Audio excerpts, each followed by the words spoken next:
to see you. Happy Tuesday, the 4th day of August, 2020. I am Dan Kuntz. It is primary election day for the state of Washington. A number of states are holding primary election days, but for you registered voters out there, this is it.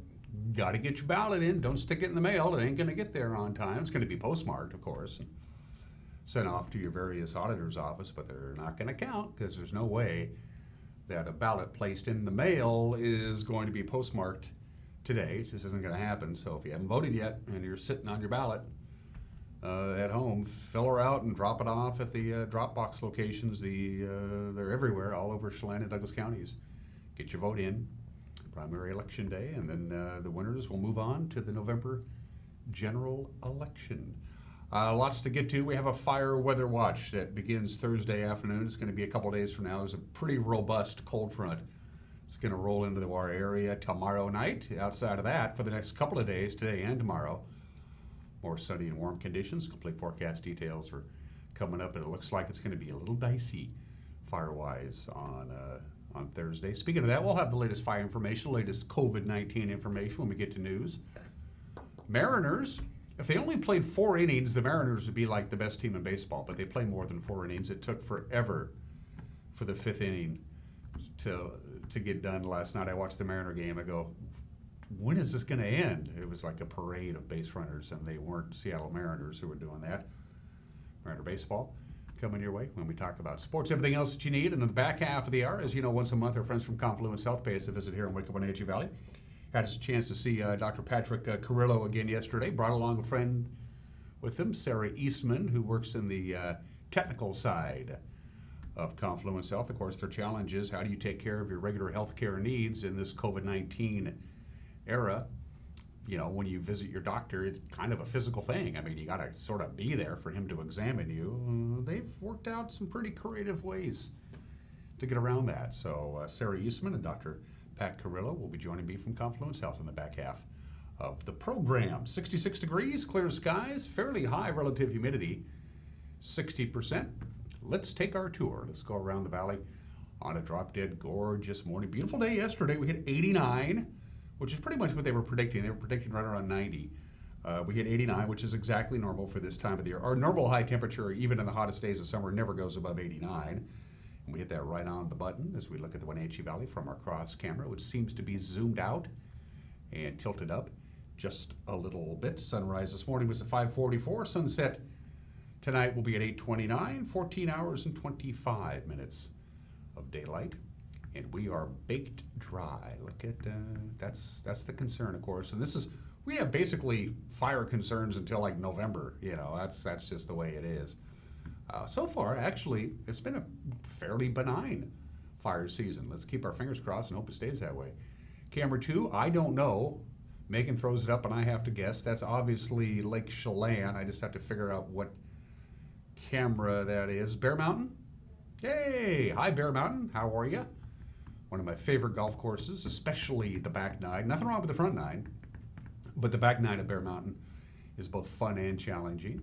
And you can see that narrow little strip of where Lake Chelan narrows down near the Manson area before it widens back up again on its way up to Holden Village and eventually Stehekin. Good morning to Lake Chelan. A little hazy up there. There's still some little residual fires. Of course, there's still a fire on the other side of the ridge to your left. That's the Chickaman fire. We'll have an update on that here in just a couple minutes. Camera number 3, Jump Off Ridge. I got that one right. Good morning to our friends at the Stimmel Basin in Malaga. Authorities believe that the Clockham fire, which we use that particular camera to give you extensive coverage via the World Wide Web, the authorities believe the Clockham fire was set intentionally. That'll be our lead story with the news. Beautiful view of the valley from an incredible view on top of Jump Off Ridge. You can actually see our cross camera if you got good enough eyes. I don't. And camera 4. Do we have a 4th camera? I've lost track already. Okay, let me see here. Is this what are we looking at, Meg? Is that the Waterville camera? That's zoomed way in. Wow, we haven't done that kind of zoom in a while. So hi, Wenatchee, how are you? We're way down there in the valley. East Wenatchee, of course, is hidden behind that ridge to your left. You can see Rocky Reach Dam. That's cool. We need to do that one more often. Lake Antioch dominating your view there. That's a cool. So that camera is a long way from the valley, but high definition is a beautiful thing, and it zooms right in to little old Wenatchee town, USA, Mission Ridge, in the upper right-hand corner of your screen. Wow, good stuff. That's an angle I think we need to do more often. Fire weather watch. We'll start with that. There you go. Take a look at the map. It looks like a badly drawn Rorschach test, doesn't it? The way that. Anyway, that's the thing. The thing that looks like an elephant line on the ground. That's your map for the fire weather watch, and this is for Thursday. As that cold front moves in, it's actually going to move in for the Wenatchee Valley on Wednesday night. So it's going to be dry. It's going to be windy. Of course, any fire starts can really get going, and even some blowing dust in the I-90 corridor there. So basically, the I-90 corridor from Moses Lake to Ritzville, as you see there, and to the north, is our fire weather watch. And this is for Thursday afternoon through Thursday evening. The combination is going to be strong winds and low relative humidity. It's not going to be very hot on a Thursday. In fact, it's going to be below normal temperature, but the wind is going to be a significant factor, and relative humidity is, once again, will be in the teens. It's just not going to be very hot. So keep an eye on that. Wind gusts Thursday, pretty strong. Yeah, for the Wenatchee Valley, as you can see there, we can see wind gusts. This is not sustained winds. Again, this is wind gusts.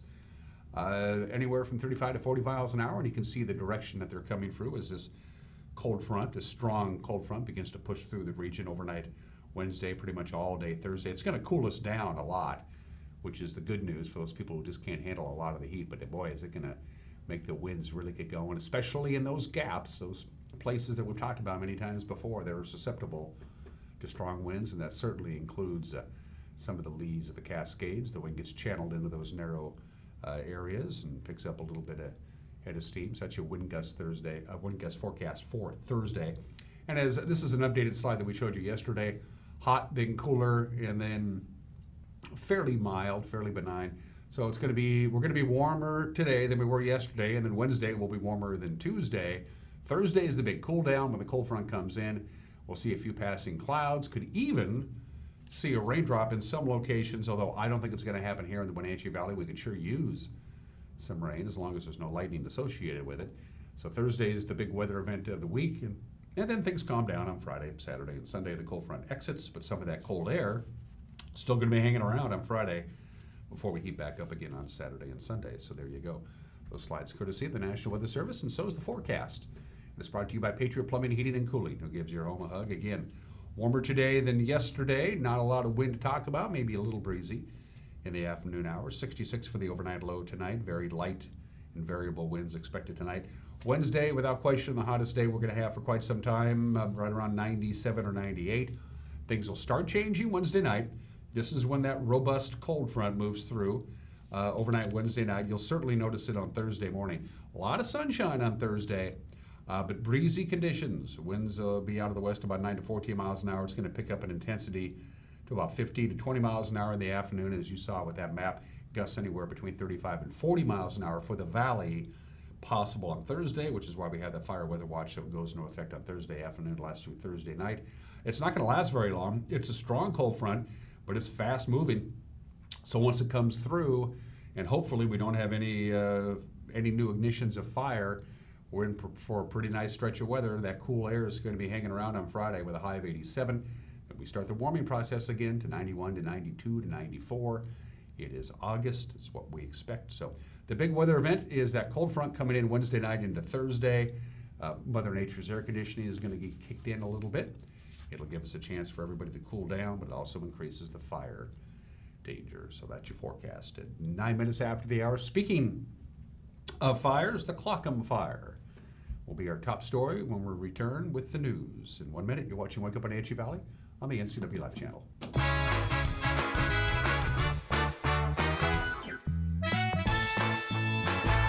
Pybus Public Market's motto is where community meets.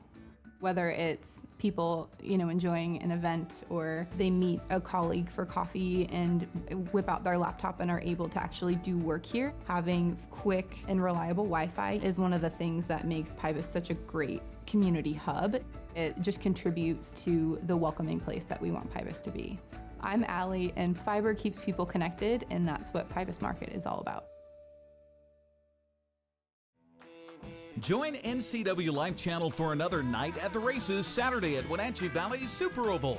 We're bringing you live coverage of Les Schwab Night, featuring Jerry's Auto Supply Pro Late Models, Mountain Dew Junior Late Models, Dick's Heating and Air Conditioning Thunder Cars, the Plum Perfect Roadrunners, and the Bandoleros.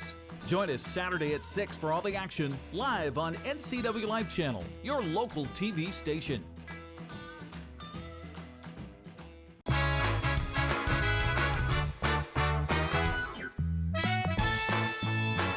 We're back in just about 11 minutes after the hour. Clear skies, 67 degrees, lower 90s today, upper 90s Wednesday.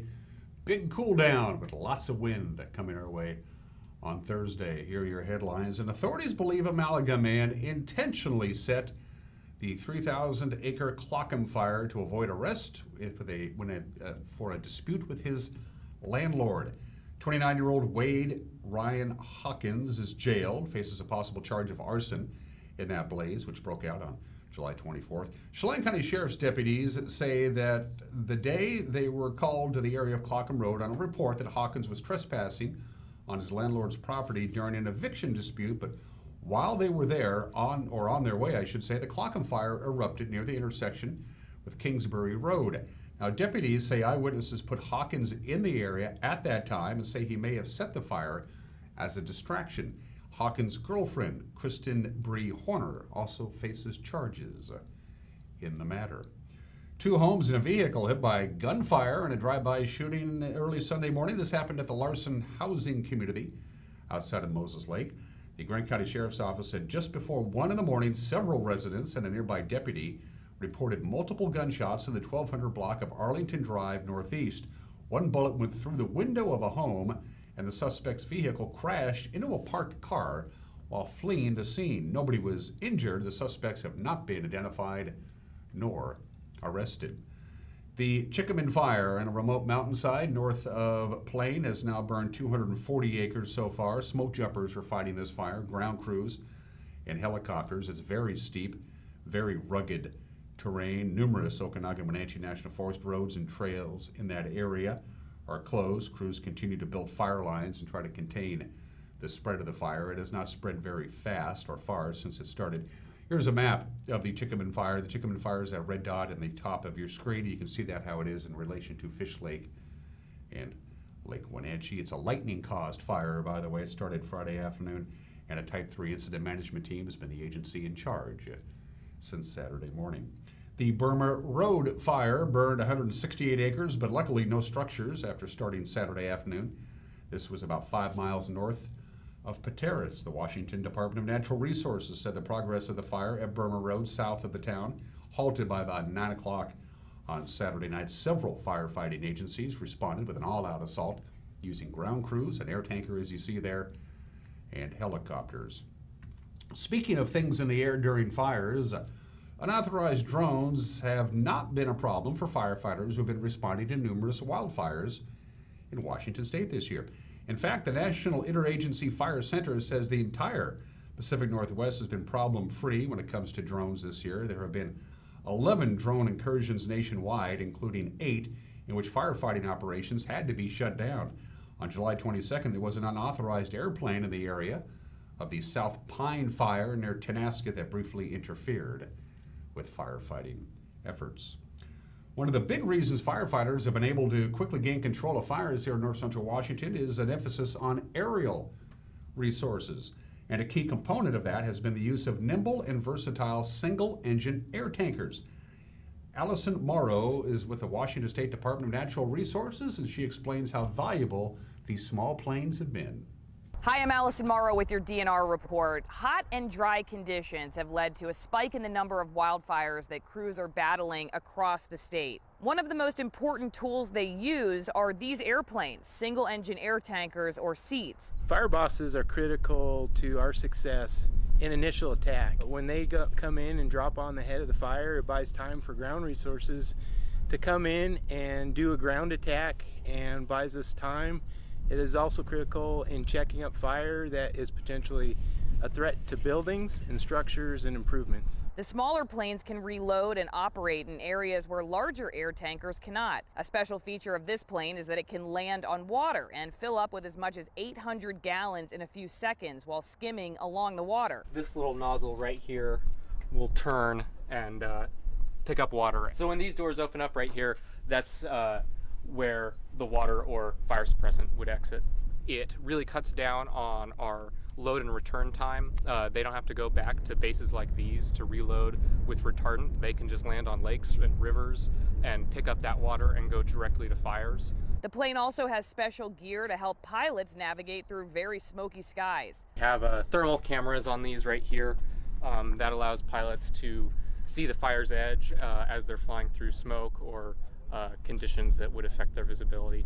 Seats have really helped DNR crews speed up their responses to wildfire. When the firefighters on the ground see fire boss show up, we feel a lot safer and more confident in our ability to stop the forward progression of the fire and keep it smaller, which is also safer for our crews, reduces the damage to the environment, and also reduces cost. For more information on how to prevent wildfires, visit dnr.wa.gov/wildfire prevention.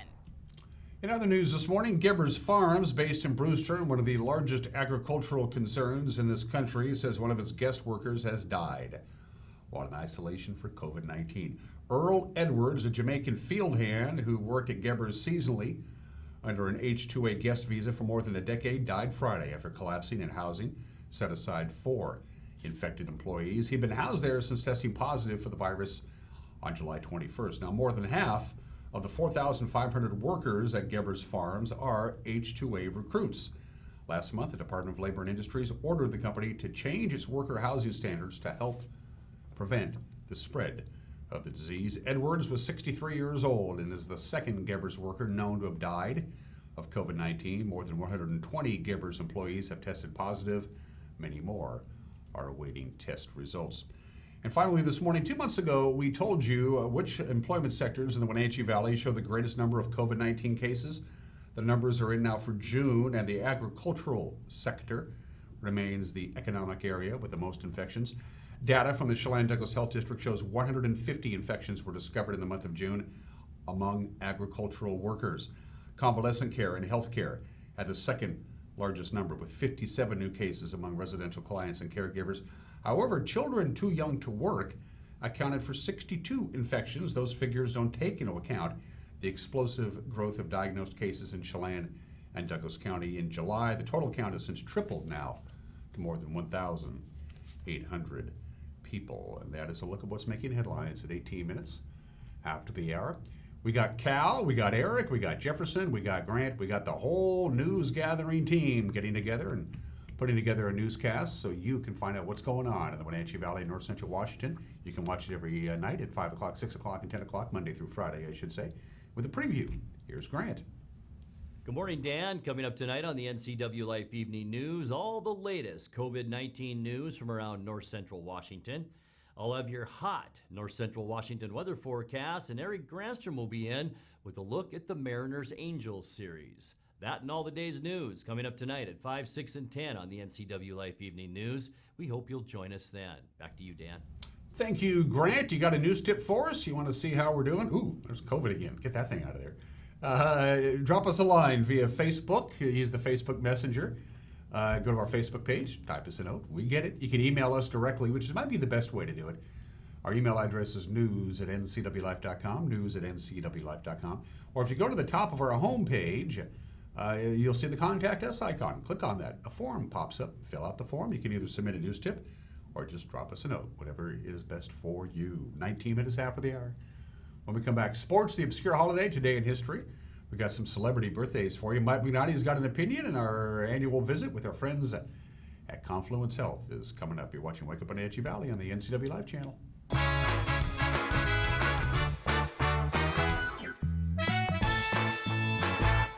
Hi, my name is Manuel Navarro, Chief Operating Officer at Columbia Valley Community Health. Patient safety is our top priority, including providing care that just can't wait. With enhanced safety precautions, we want to ensure you that we're able to continue providing safe and efficient in-person care at our clinic. From in-car check-in, ongoing screening, immediate rooming, your family can get the safe care that they deserve here at Columbia Valley Community Health. Coming home should never be a chore. Let Merry Maids of Wenatchee customize all your cleaning needs. Weekly, bi-weekly, special occasion. Do you have a vacation home that needs cleaning? We clean them too. Locally owned and operated, let Merry Maids do the cleaning while you focus on your family and friends. Merry Maids has special offers to fit your budget. Request your free cleaning estimate today, 509-663-1710.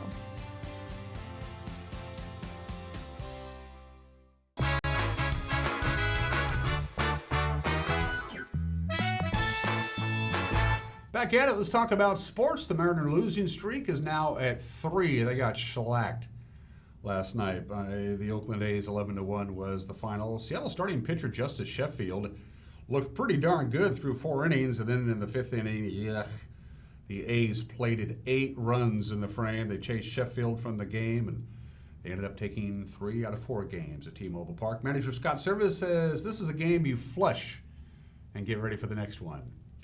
It all changed a little bit. That long at bat that Chris Davis had, he eventually walked him. Then the inning started to pile up. I thought he was a chance to get out of it there. Obviously, Laureano got us again today with the big hit to kind of put them in the lead. And then, trying to end the inning there was kind of when the game got away from us, no doubt.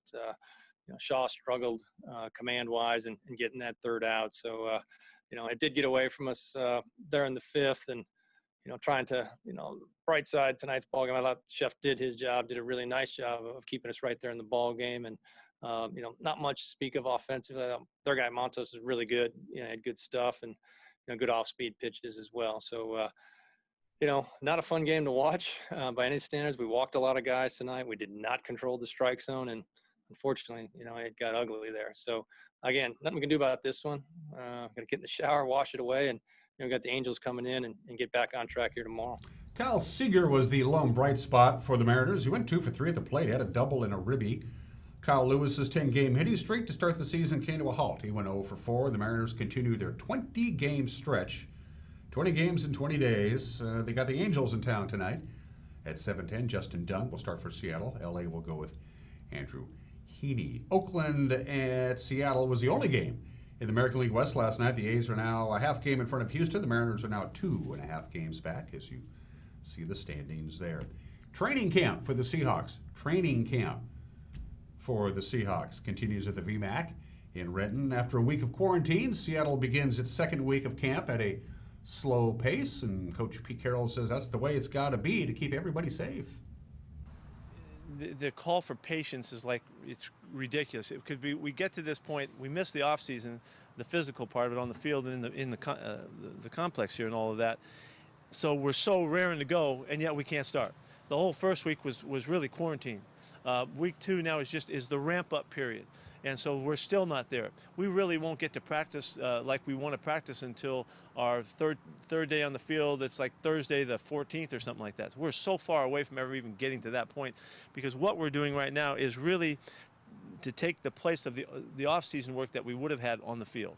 And so that's why we're ramping up, and the league has given us a structure that we can follow, that we need to be very disciplined about how we do this, and find out where our guys are conditioning-wise. So today was the first day. And we only have half the team. Then we'll have the other half the team out there in the afternoon to just see where we are. And it's really about individual evaluations, and then we'll make a collective decision too on where we are, and then we'll go from there.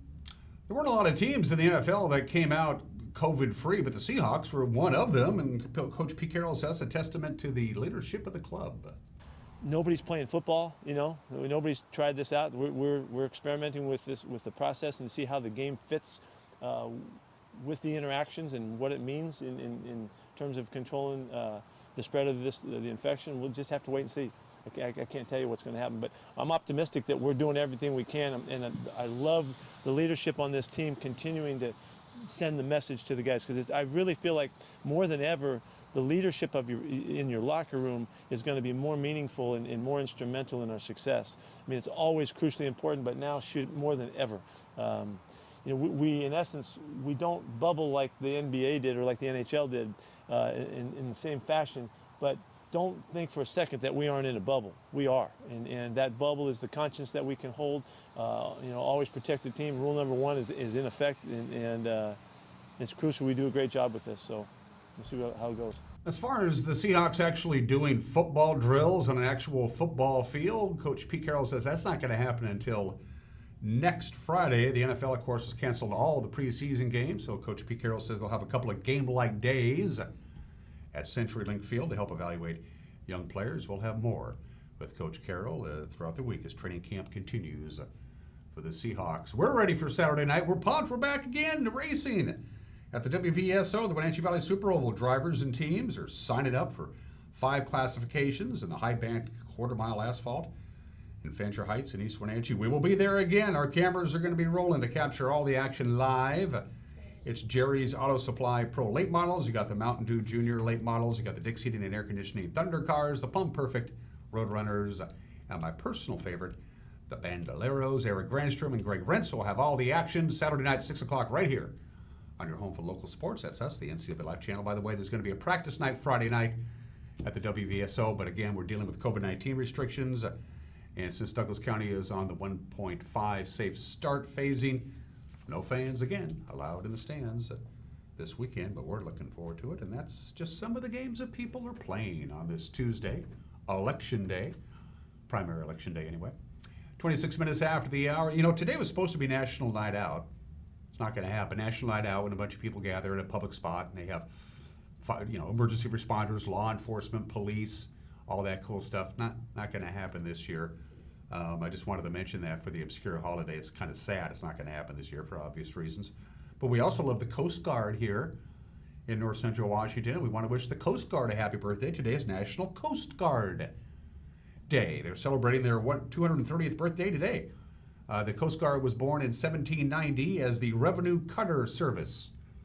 Now it's the United States Coast Guard, which is a lot better sounding title for them than the Revenue Cutter Service, which doesn't sound as good. The United States Coast Guard is the only branch of the military service that is not part or controlled by the Department of Defense. It is an arm of the Department of Homeland Security. Before the Department of Homeland Security began in 2002, it was a part of the Department of Transportation. And before that, the Coast Guard was a part of the Department of the Treasury. Now, during peacetime, it's a part of the U.S. Department of Homeland Security. Now, the President of the United States can transfer the Coast Guard to the Navy anytime the President so desires, and the Congress can do so. They can make the Coast Guard part of the Navy Department during wartime, if they so desire. We love the Coast Guard, and they work hard. On an average day, according to the Coast Guard Boating Resource Center, and yes, I found it online, the Coast Guard conducts 109 searches and rescues on an average day. They save 10 lives. They seize 169 pounds of marijuana, 306 pounds of cocaine, drugs worth about $10 million, and they investigate 6 vessel casualties, whatever that is. We love the Coast Guard. Happy birthday to the Coast Guard. All right, 29 minutes after the hour. Today in history. Every major metropolitan area has a fire. 1889, when this state got going, was a bad year for fires. Seattle had their Great Fire of 1889. Ellensburg had the Great Fire of 1889. Remember, Ellensburg, for those people who have studied this, Ellensburg was supposed to be the state capital. But on July 4th weekend in 1889, Ellensburg basically burned to the ground. Only like 3 buildings survived. They had to rebuild Ellensburg, and so they lost their chance to be the state capital. Went to Olympia, and then it was Spokane's turn on this date in 1889. 32 blocks of downtown Spokane burned to the ground. Like a lot of the great fires, it resulted in a massive rebuilding project that changed the face of Spokane for the better. There was a technical problem with the main water pump station at Spokane Falls, so there was no water pressure in the entire city of Spokane. The fire got out of hand, and like they did back in those days, they would blow up blocks of buildings to keep the fire from spreading beyond its borders. So virtually all of Spokane's downtown was destroyed and then rebuilt. Only one person was killed, by the way, and the most amazing fact, maybe perhaps of all, of the Great Spokane Fire of 1889, nobody knows what started it to this day. It's a mystery. Happy 62nd birthday to the Billboard Hot 100. Before August 4th, 1958, Billboard published 3 different charts on what was the most popular songs in America, the top sellers in stores, the most played by disc jockeys on the radio, and the most played by jukeboxes. Jukeboxes used to be a big thing back in the day. They combined all those 3 charts and created simply the Hot 100 to identify the 100 most popular songs in America, and it debuted on this date 62 years ago today, the very first number 1 in the history of the Billboard Hot 100, Poor Little Fool, by the late, great Rick Nelson. Happy birthday to the Hot 100. The Gulf of Tonkin incident. Man, did we get conned big time into this baby, didn't we? Turns out nothing really happened. The USS Maddox and the USS Turner Joy reporting that boats from the North Vietnamese are attacking them in the Gulf of Tonkin. In 2005, when the National Security Agency declassified their documents, of course, it was confirmed what some people felt that didn't really happen. The Gulf of Tonkin incident was just a precursor for Lyndon Johnson could go to the Congress and say, hey, I want to go to war, but I don't want to declare war. Can you help me out, Congress? And Congress said, sure. And they had this very ambiguously worded resolution, which basically said, if there's communist aggression in Southeast Asia, the president can do whatever he wants to. And here we go, the Gulf of Tonkin incident. Pay attention. 2 baseball notes to talk about today. The worst managerial hire in modern Major League Baseball history belongs to the Seattle Mariners, I'm afraid. On this date, August 4th, 1980, 40 years ago today, the Seattle Mariners fired Darrell Johnson and replaced him with Maury Wills. Maury Wills' tenure, which was for the rest of the 1980 season and into the early part of the 1981 season before he was fired, was tumultuous at best. He once praised his center fielder, Leon Roberts, during the winter meetings to the Seattle Mariner beat writer, said, I love this Leon Roberts. He's a great center fielder. He's a real leader on our team.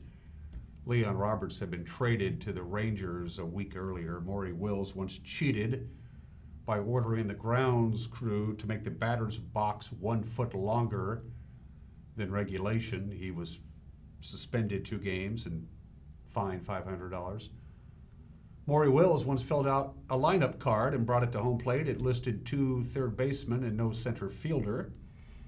And on more than one occasion, Maury Wills left the dugout, went to the mound to send in a relief pitcher without bothering to have a relief pitcher warm it up in the bullpen.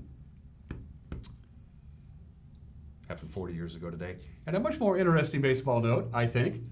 Joel Youngblood of the New York Mets made baseball history on this date, August 4th, 1982. He was playing for the New York Mets in a game in Chicago against the Cubs. He drove in the winning run in their 7-4 victory for the Mets over Chicago. After the 4th inning, he's sitting on the bench in the dugout, and the manager said, guess what, Joel, you've just been traded to the Montreal Expos. He went into the clubhouse, packed his bags, flew from Chicago to Philadelphia, where the Expos were playing the Phillies. And in the 6th inning of that game, came to bat as a pinch hitter for the Expos and got a base hit. He is the only player to have a hit for 2 different teams in 2 different cities on the same day. Pretty remarkable stuff. And finally, let's do some birthdays.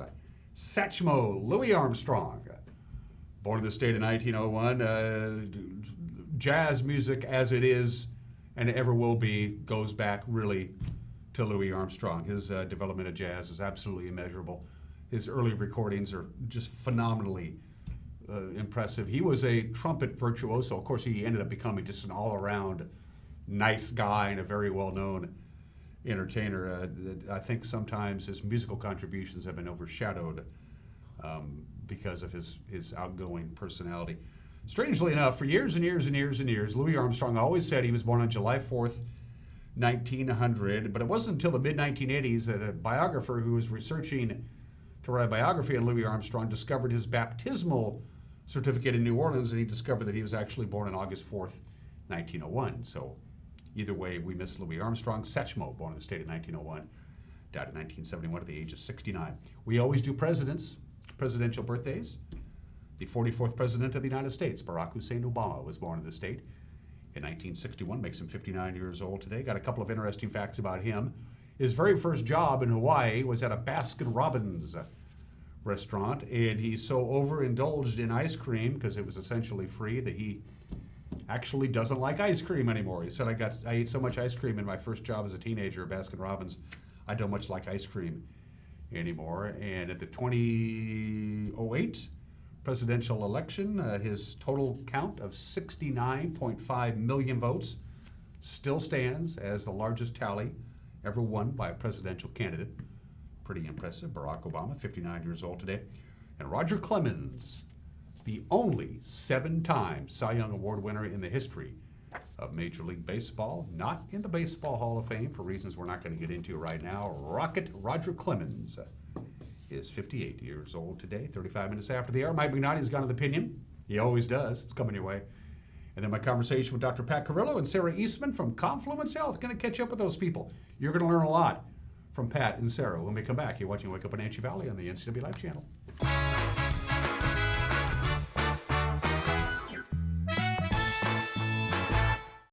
It's estimated that 1/3 of Americans do not have a financial plan. At D.A. Davidson, their advisors are working to change that because they understand the importance of planning for the future. At D.A. Davidson, they believe in partnering together to build a strategy tailored to your needs. They spend the time and have the knowledge to help keep your financial future on track. Let D.A. Davidson Financial Advisors of Wenatchee put the strength of advice to work for you.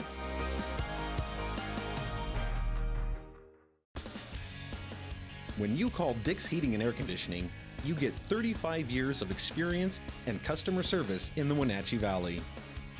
Dick's friendly staff strongly believe in repairing before replacing and service all major brands of HVAC units. Dick's Heating and Air Conditioning is your local, independent, trained comfort specialists, proudly serving all of North Central Washington. Call 884-6444 today. This November, the lives of millions of unborn children are at stake in elections across our country. Before you vote, find out which candidates support life and which support abortion, the taking of an innocent life in the womb.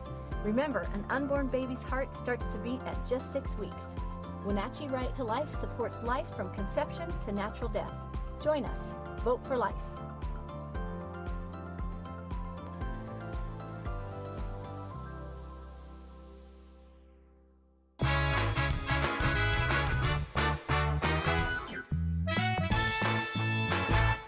This is Mike Mad Dog McNulty, and everybody is entitled to my opinion. Now, I recently read a book about serious issues of domestic violence in our society. And now this is an issue close to me. I've been dealing with domestic abuse issues as a cop and as a therapist for most of my adult life. And at one point, the author of this book stated that Republicans didn't care about abused women because they didn't vote for some funding for domestic abuse victims programs. No, whoa, wait a minute. Now, isn't it possible that the politicians who didn't vote for these programs simply didn't believe that federal funds should be spent in that manner, not because they hated women? To make a derogatory conclusion about any politician because they don't feel that money should be spent on what you think money should be spent on is part of the divisive logic that's detrimental to mature problem thinking. Now, I have worked to stop domestic violence against women for decades, and I don't think all proposed programs in this area should be paid for by the feds. What does that make me, a woman hater? Hey, this is Mike Mad Dog McNulty, and that's my opinion.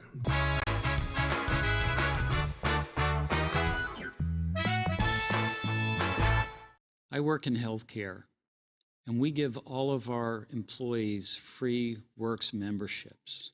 Why? Because health is important to us. And when people are healthier, they're better at their jobs, but they're also better at life. And that's who we are, and that's who Works is. Works is not just a gym. It's a place, it's an organization that actually celebrates health. JDSA Law is a proud sponsor of these local sports broadcasts. They've been serving North Central and Eastern Washington since 1946. For over 70 years, their team of dedicated professionals has delivered quality, innovative legal services. JDSA Law partners with you to provide the finest legal advice and support as you navigate your personal and business challenges, risks, and accomplishments. At JDSA Law, they salute our local athletes and wish them well on another excellent season of competition. Sorrento's restaurant at Chelan Cellars provides a unique dining experience. The dining room provides a spectacular view of the Lake Chelan Valley. Lunch and dinner are served daily, and the weekend brunch is something that must be experienced and won't soon be forgotten. From the menu to the music, nothing is overlooked. At Sorrento's, you will always be impressed, especially when you discover how close and how affordable luxury can be. It's all within your reach at Sorrento's at Chelan Cellars.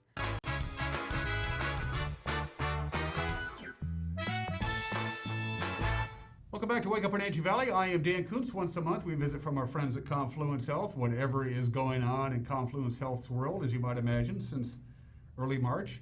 Lots. And luckily, we got Dr. Patrick Carrillo, who's agreed to join with us again. He's been on the show before. I don't know why he's being punished. And he brought a friend with him, Sara Eastman, who also works at Confluence Health. First of all, Doctor, good to see you again. For those people who can't remember, it's been a while since you've been on your show. You're a practitioner in what exactly? So I'm the clinical director for outpatient behavioral health. I'm a psychologist. And go ahead. And Sara, your job? I work in IT, so I'm a manager there. How did you get sucked into coming on the show? Well, that's a good question.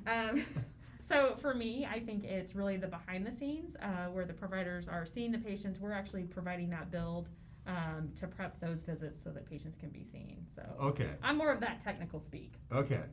Yeah. In the world of behavioral health, as opposed to being just a general practitioner or a primary care physician or whatever it is where you have to physically deal with the physical problems of the human body, that requires hands-on.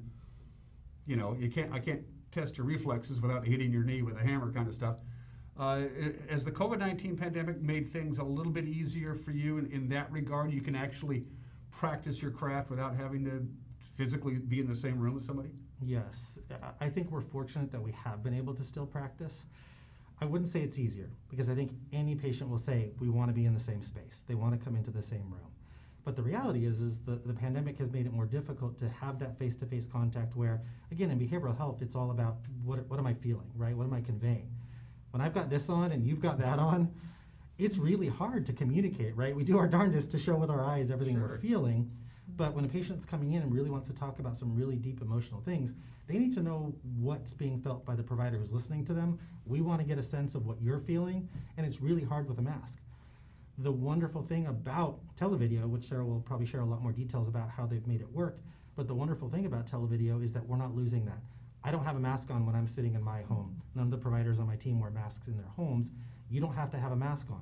So I can still see and capture every emotion that you're experiencing while we're talking. Televideo from a medical practitioner's perspective, one-on-one. Sara, what are we talking about here?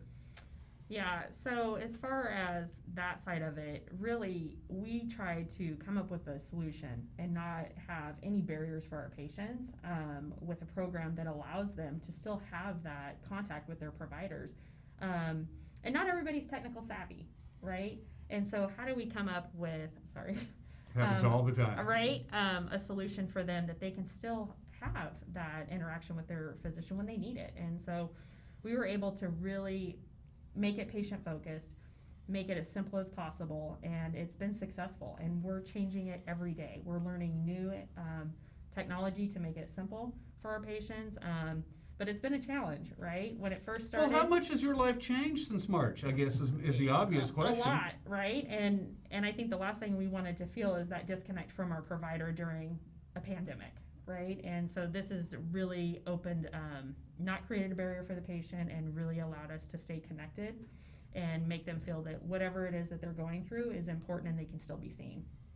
But still, in the end, there are some people, regardless of what medical need they want to have taken care of or at least discussed, they want to see you one-on-one. Mm-hmm. They just want to do that. To them, a doctor's visit is a doctor's visit. You sit, you fill out your information on your clipboard, Dr. Carrillo will see you now.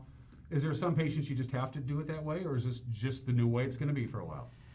From a behavioral health perspective, this Right. is just the new way it's going to be right now. We're really trying to focus on patient safety as well as our provider and staff safety. And so this is just the way we're doing it right now. Everywhere across, if you look at our region, even our crisis teams, where you would imagine when someone's saying, I'm thinking of committing suicide, they're doing their visits via televideo as well. So this is really the safest for our patients. I know this is going to be a broad-based, big umbrella kind of question, Doc, but how we doing? Since it's been a while since I've seen you. Just the overall mental health of the Valley. Are we okay? Are we hanging in? What are we doing? We're struggling, but we're hanging in. I think we're lucky here in Wenatchee that we have a really strong, resilient population. But that's not to say that everyone isn't struggling. This is really tough. I don't like being at home all the time. No one on the team likes being home all the time. We want to have these close connections. People are missing working with their provider teams. They're missing seeing their colleagues. They're missing having the face-to-face interactions. But we're grateful still to have this incredible service to do the televideo so that you actually still get that interaction. You still talk, you still see each other, you still connect. And I think that's the biggest thing right now for the Valley is really encouraging people, stay connected. How do you work it with some people who aren't tech savvy? I mean, to make this whole thing work, Sara, I suppose you just need a laptop or a smart device with a camera on it and you're pretty much good to go. Is that how that works? Well, or is there more to it? I think you have a lot more challenges than that. You know, we have generations that understand the technology, and you also have to identify with those that aren't so savvy with that. And how do we support all of our patient population and all of their needs? You know, the providers are doing it from their side, but how do we do it from a technical side? And during this process, we've tried to really use our external facing website to provide patient-friendly documentation, really like tip sheets to help them. But with our new process, through our new virtual visits, it's as easy as a provider's texting them a link. They click the link and they're able to start that visit immediately. Again, I think the key here is to make it as easy as possible for our patients. We do have a line, obviously, that they can call. They can ask questions. We will do our best to support that. But that is a barrier. And so I think as physicians, and not only from the technical side, but how can we still meet those needs? Are those the patients that maybe can't do a face-to-face? And how do we work with them to bring them in for those appointments, because everybody else can be seen virtually? So I think it's really how do we prioritize the needs of the individual? It's hard to have really those standards in healthcare when each standard is different for each patient. Sure. And I think our goal at Confluence is to meet each of those. Have you been accomplishing your goal? Yeah, you know, as an employee, I'm also a patient, and you know, I can say that I've gone through different visits myself. I've been in the clinic when needed. I've had 2 virtual appointments, and you know, you have your successes and your hiccups, and it doesn't matter that I work in IT. I still don't understand a lot of things, but again, I think that the patience of our staff, and really I want to give credit to our patients. Their patience that they're showing during this time and their stress level and their sick has been tremendous. And the feedback that we've received has just been really inspiring for us on the IT side to know that we're working hard for them every day, and so that the providers can see them and we can support them during this Does this interact with the MyChart, which I'm one of the biggest fans in the history of the planet of MyChart? I love MyChart. Mhm. Does that play into that in a way? It does. So that's a great question. I appreciate you bringing that up. When we first started this in March, we really utilized our MyChart application because that's our way to communicate with patients if they're not calling or coming in. I think that there were some barriers with that, but we really have come a long way. We've made fixes because not all of our patients have MyChart. So we wanted to create a venue for them, especially as new patients versus established patients, to have an opportunity to still be seen virtually, even if you didn't have MyChart. And that's what we're doing now, is to support the entire population. Everybody knows that stress affects your body physically, Doc, and who's kidding who? I don't care how optimistic you are or how your general personality is wired. This has upped the stress level for everybody at this point. How busy have you been, and are there some warning signs out there that people should probably know about, that maybe you're not dealing with this COVID thing as good as you thought you should? Yeah, good questions. We've actually been really busy on the behavioral health side and across medical. I think we had the initial hiccups when everyone was first reacting and thinking it's going to be over in 2 weeks, I'll just wait, I'll put off my care. But everyone has come to realize this isn't going away anytime soon. In behavioral health, at least, our visits have actually increased over this time period. We're actually seeing more patients now than we were pre-COVID because the convenience of televideo. It doesn't matter if you forgot your appointment. I'm calling you up to say, hey, it's time for an appointment. Oh, shoot, I forgot. I'm at Lowe's. Do you want to step out to your car? And they'll go sit in their car, and we'll have their visit still, right? So that late cancel, that no-show because, oh, darn it, I forgot. The excuses are kind of gone because a lot of folks are available, right? The appointment time was available. So our numbers have actually increased significantly. We're seeing the same thing across the medical services. The numbers are really rising rapidly of people utilizing the technology and, as Sarah was saying, coming in as needed for those visits too. Yeah, absolutely. I think in terms of those warning signs, I think it's really just checking with yourself. How's your anxiety feeling? What is your stress level feeling like? Are you finding that you're staying in bed too much, that you're watching too much, on some kind of a screen, right? Which is kind of ironic because we're saying use your screen for our visits, right. But also watch your screen time. Make it good screen time, right? If all you're doing is watching the news and listening to more news about coronavirus, probably not what you need to be doing right now, right? We have a beautiful valley. We've got lots of great things you can do outside. Get outside. Stay in contact, right? Reach out to those friends and family. Send some messages. Connect via video with them, right? So that's still a way to be connected. I think we have to do that. When all this is said and done, and we are all hoping that this is all going to be said and done, hopefully sooner rather than later, but we're realists. How much of this COVID-19 pandemic and what you two do, Sara and Doc, is going to continue on? Because, wow, we had to think outside the box and we found something that works. Yeah. Even though we don't want to have to do it, we have to do it. So let's maybe make some of these practices permanent. Is that a possibility?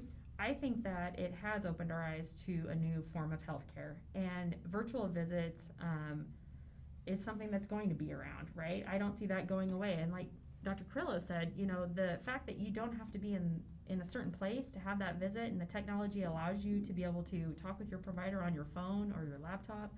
I think patients that have used that are probably going to continue with that. And so I don't see that going away. I think that that's just our new future. Yeah, I agree. I think the biggest barrier will be the insurance companies, will be the payers, if they continue to say, yes, we're going to support this as a tool. I think our patients absolutely love it. For the ones who do, again, there's some who would say, I still really want to come in, and we get that. But I think for the majority, this has been a huge convenience factor. And I think we've been fortunate because I think, like Sara was saying, giving a lot of credit to the patients, they've shown tremendous patience in this process. We've had an incredible support team in behavioral health, our reception team, and even our providers really working to encourage folks to say, this is new, this is different, let's get comfortable together in doing this. And so they've reached out, they've gotten folks signed up for MyChart, they've reached out and said, here's what the video visit's gonna look like. This is going to be easier for you. We have folks who are getting care up in our North Country region, right? We have clinics all across the 4 counties, and we have folks who are in Brewster, Tonasket, Oroville, who might otherwise have really struggled to get behavioral health care, who now can log right onto their phone from their living room. They don't have to drive 2 hours to come down to see someone here. It's been amazing. And it helps that we have the infrastructure for that to happen, the way our fiber optic network has been set up all over north central Washington.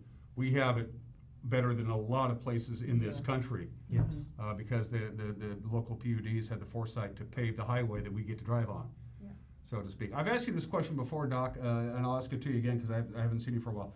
How does referrals work for behavioral health? Do you need to go to one doctor to say, I think I need to have my have the attic checked out a little bit?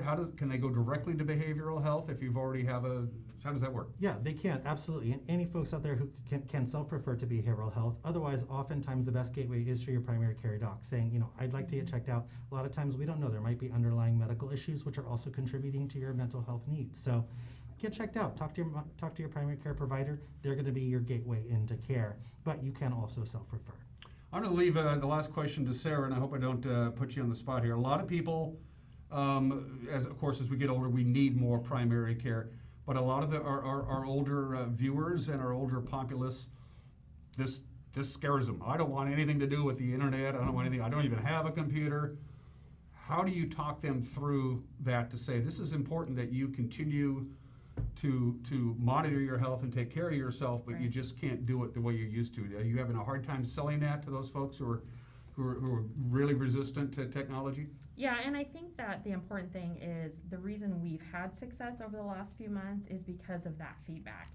And we have to adapt and adjust based on those needs. And I think that, hopefully, if numbers go down, we have venues where, we've always done doc talks and education to our community. We've gone to the senior centers to educate them on MyChart. And I'm hoping that will continue. as things slow down, and we can still honor social distancing to provide more education to them and walk them through it, because that to them can be just as scary as going into the provider's office when they're not used to it. And so I really think that with their feedback, we're going to continue to do what we can to meet their needs and provide those venues of education for them. But at the same time, the virtual appointments, the more people are doing those, it allows more opportunity for those that don't understand it to maybe be seen face to face. So I think we have to look at that as well, that the needs of those patients may be face to face versus virtual. It's amazing, as my dad once said, it's amazing what you can do if you have to do it. Mr. Jones, you have to go virtual, then I'm going to figure out a computer one way or the other, and they'll do it, because your health and your happiness is everything. Sarah, it's good to see you. Yes, thank anytime you. you want to come by, you have an open visit. Doc, call ahead, just so I know you're coming. From our friends, we love our friends at Confluence Health. Anytime you guys want to drop by, you have an open invitation to see us, all right? Thank you so much. Thanks for putting up with my nonsense. You're watching Wake Up Wenatchee. Oh, by the way, you can never watch enough television. I know they're talking about, you can never watch enough Wake Up Wenatchee Valley. That's just a rule of thumb. We'll be right back.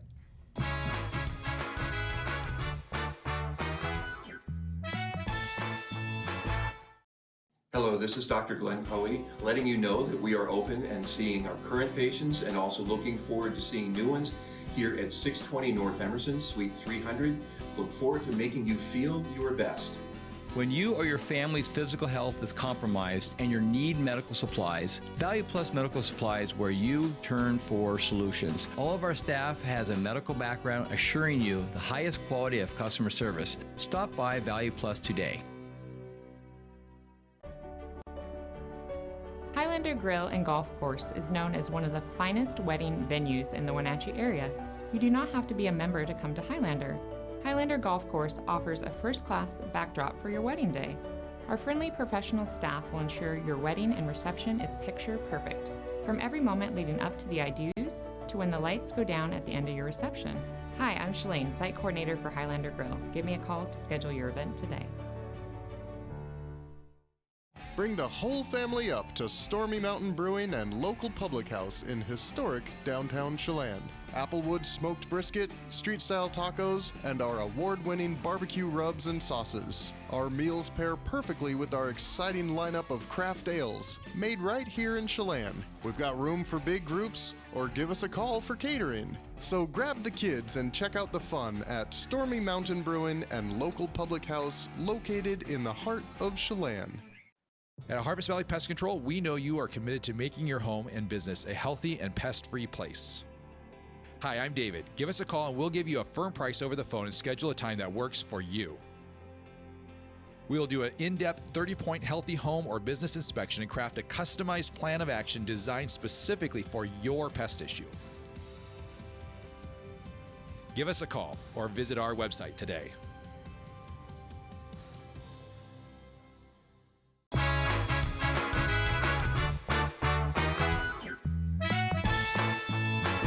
Good to see you again. Let's wrap up this award-winning program with where we started. First of all, a fire weather watch. Now, this doesn't happen until Thursday afternoon into Thursday evening for significant wind and low relative humidity, but it's serious stuff. As you can see, basically north of the I-90 corridor is where we're keeping a very close eye on things. There's a rather robust cold front moving into the area. Actually, we'll move into the area Wednesday night, overnight Wednesday into Thursday. We're really going to feel the effect on Thursday. Considerably cooler temperatures, very strong winds, and low relative humidity, which is why they have issued a fire weather watch. Keep your fingers crossed. We'll have more information on this, obviously, tonight with Grant Olson, our local weather guy, when he does the weather tonight during the evening news. As far as wind gusts on Thursday, take a look at where you live in the arrow direction, because that's what we're dealing with. This is not sustained winds again. This is wind gusts. Here in the Wenatchee Valley, late on Thursday afternoon into early Thursday evening, we can see the occasional gust popping up there, 35 to 40 miles an hour. Certainly those areas that are more susceptible to strong gusty winds are going to feel it, so keep your fingers crossed. Hopefully we can dodge that bullet by the time we come to Friday. Let's go ahead and take a look at that forecast one more time. Lots of sunshine today. Thank you very much. A little bit warmer than yesterday. We hit 89 for the record on Monday. It'll be warmer than that today with a high in the mid-90s anyway. For tonight, clear skies, 67 roughly for the overnight low, give or take a couple. Tomorrow, right about 98, 99 is our forecast high for Wednesday. There you go. And then here comes that cold front Wednesday night. You'll notice the wind picking up late in the afternoon into the early evening Wednesday. Here comes that strong cold front, very windy conditions on Thursday, considerably cooler as you see there, but the cold air is going to stick around on Friday for comfortable temperatures, and then the heat up begins on Saturday. Everybody have a good election day. We'll see you tomorrow. Take care. Bye-bye.